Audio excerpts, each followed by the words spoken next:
Welcome to Mara Wave Radio, where we keep you informed on what's happening around the world. Let's start with the headlines making waves today. Kenyan Inspector General urges public cooperation for peaceful elections. Governor Ntutu unveils essential water project in Shankoi World. Global Summit in Geneva tackles all regulation challenges. Sharks FC clinches Narok League title in dramatic finale.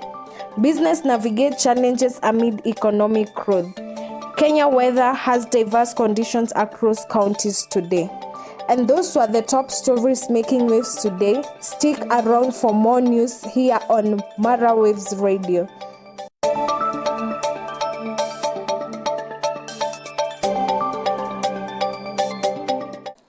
Good evening, listeners, and welcome to Mara Wave Radio, your leading radio news program. I'm your host, Tracy Wairimo, bringing you the latest updates from around the region, across the country, and internationally. Stay tuned for more news.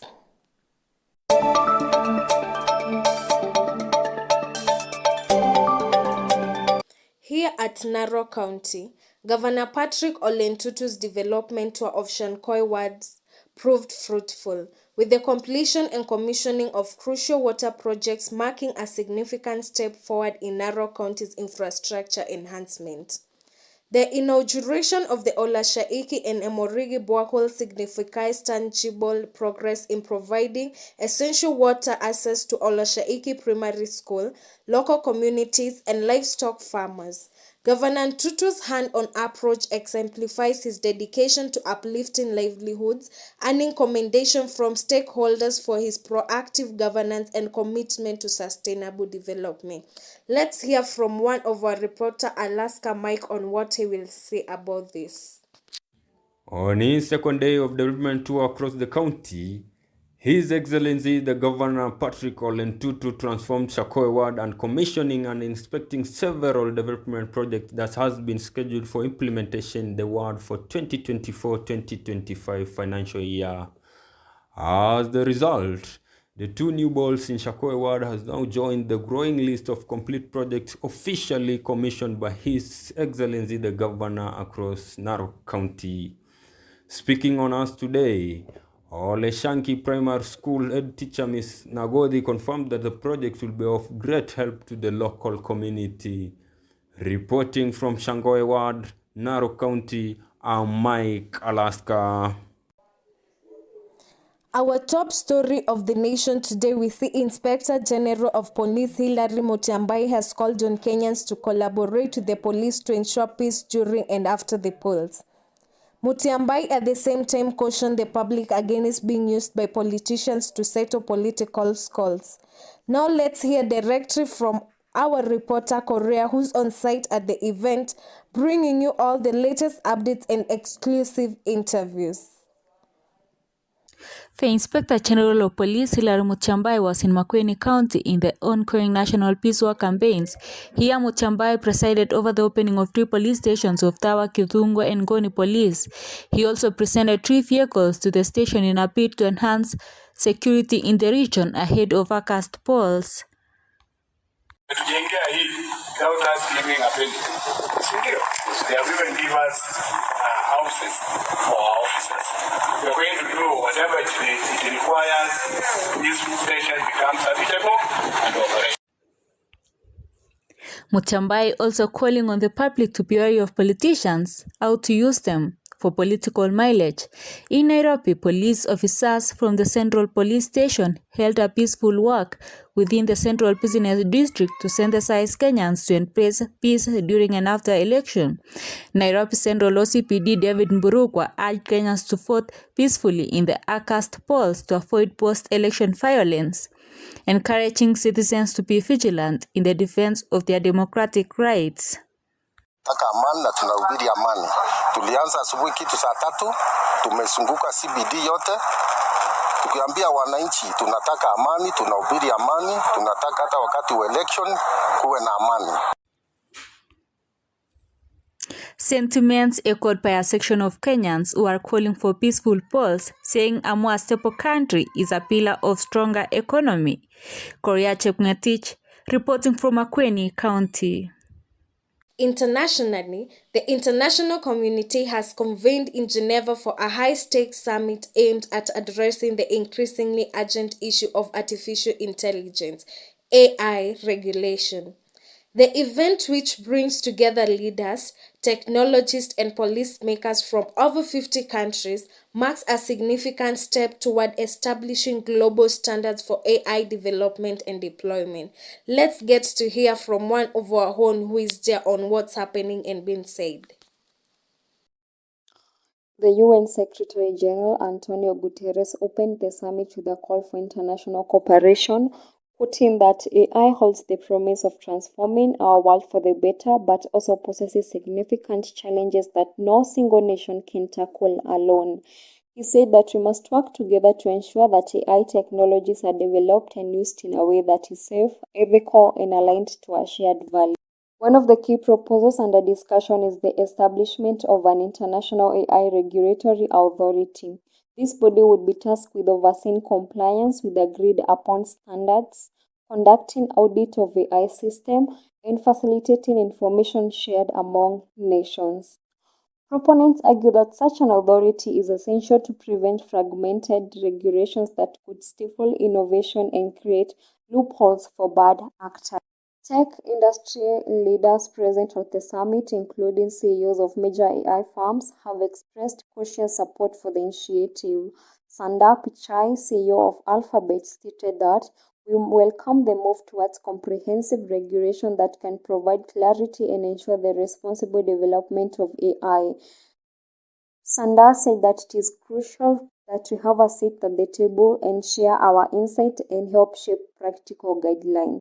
However, not all that were present were in agreement with the proposals. Representatives from some countries have voiced concern that regulations could hinder their technological progress and economic growth. A delegate from India, for instance, highlighted the need for flexibility to accommodate diverse economic contexts and stages of development. She said that while we acknowledge the importance of regulations, it is vital that the frameworks are adaptable and inclusive of different national interests. Civic society groups and AI ethics researchers are also playing a significant role in the discussion. Many are advocating for robust human rights protections and transparency measures. Dr. Kate Crawford, a leading AI ethics scholar, warned that without strong safeguards, AI could make existing inequalities and entrench power imbalances. She said that we need regulations that prioritize accountability in the public interest. As we take a short commercial break, don't forget that Uhuru Farm Limited, they have a 50 by 100 acres at only 200,000 shillings at their lands at Kisuru, Ruiru, and Kiambu Road. Don't be left out with these amazing free offers. Tafadhali tuendelee kununua.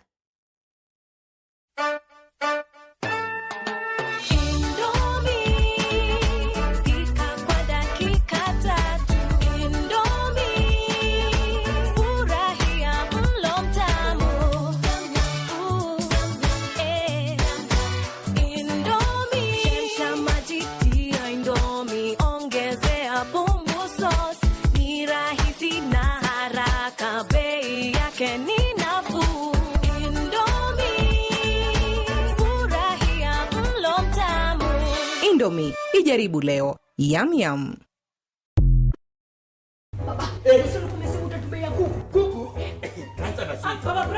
Nichukua gani? Achukua unga yoyote, si unga tu. Na sukari? Nichukua sukari yoyote. Na tishu. Brian, sikia kitu mama yako ananiuliza. Hata ndio mimi nashangaa. Tishu sio tishu. Tishu ni Hanan. Nani hajui? Na confirm. Kweli. Ongeza. Get spoiled for choice with Hanan.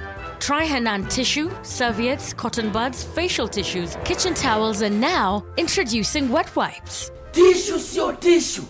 Tishu ni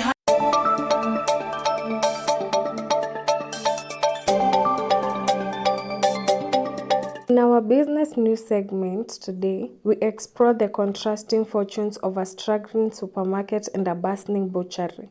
Despite economic growth, the supermarket faces dwindling customers as shoppers turn to high-end or online options. Meanwhile, the butchery thrives amid fierce competition with new shops offering specialty meats. Both businesses must adapt and innovate to survive. The supermarket by revamping marketing and the butchery by diversifying its offerings.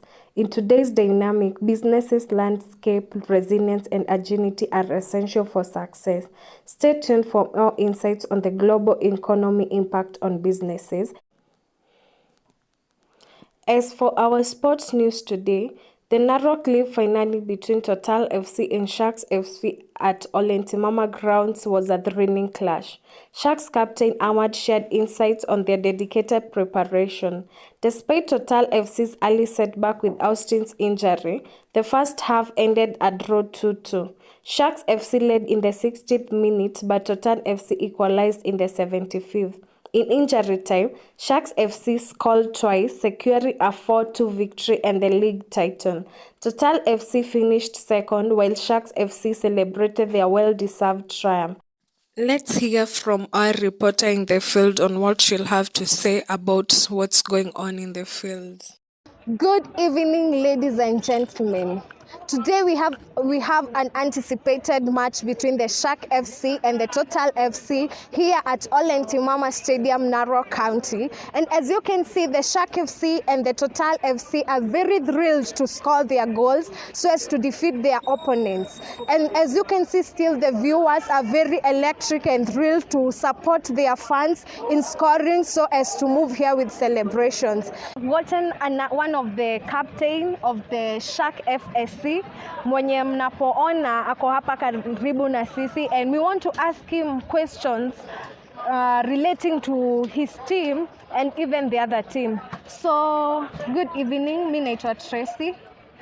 Mi naitwa Hamad. Okay. And I'm from Sharks. Sia. Okay. Nimesikia we ni wewe captain. Yeah, I'm the captain, yeah. Yeah, that's nice. So I want to ask as the captain as we start, we have heard that the Shark FC, they have the chance to win the game today due one of the Total FC amepata injury. So what can you say? Are you seeing your team winning ama unaona aje? Yeah, sure, because tumekuwa tukifanya zoezi and we are hoping for the best. Okay. Yeah, na I'm very sure hapa tutaenda na 3 points. Okay, 3 points. Yeah. Yes. Na ninapoona hadi sasa bado hakuna timu imewin. Yeah, for now bado hakuna timu imewin, yes. Yeah, inakaa kuwa very very tough game. Yeah, it's a tough one because the opponent pia si wachache. Okay, so I want to ask you as a captain, before you start a match, what do you do? There's that preparation moja kali mnafanyanga and mkifanya mnajuanga you guys mtawin. Unaweza tuambia hiyo preparation ni gani? Yeah, preparation huwa lazima zinakuwa. Yeah, cause lazima kwanza mko na warm up. Yeah. Yes. Ndio lazima pia the captain na lazima mkue tu mmeongea. Okay. Yeah, na another stuff. Yeah. Okay. Okay, ndio basi nimekumbuka tulipokuja tulipata watu wakifanya mazoezi and that's a nice thing. Nina swali, in case unaona venye umekea your team winning, the Shark FC winning, in case wapate chance, unajua unaweza pata there's a very good player na mjui wa the Total FC, your team win, how is that feeling unasikianga ka captain? Yeah, lazima utafeel poa because tukikuja hapa tulikuwa tu, that is the thing yenye kwa mind yetu, lazima we are coming, tunakujia win. Yeah, na hivyo tu, I mean. Let's take a look at the weather conditions across various counties today here in Kenya. And now for the weather this evening, we're looking at clear skies with temperature cooling down to the mid-60s. Tomorrow, expect sunny skies with highs in the upper 80s, perfect for any outdoor activities. As we move into the weekend, there's a slight chance of showers on Saturday, but Sunday looks to be clear and warm. Looking ahead to next week, temperature will remain steady with no major weather events on the horizon. And that wraps our news for this hour. Stay tuned for more updates and thank you for listening. For the latest news and information, visit our website or follow us on Mara Wave Radio Media and have a great time. Thank you.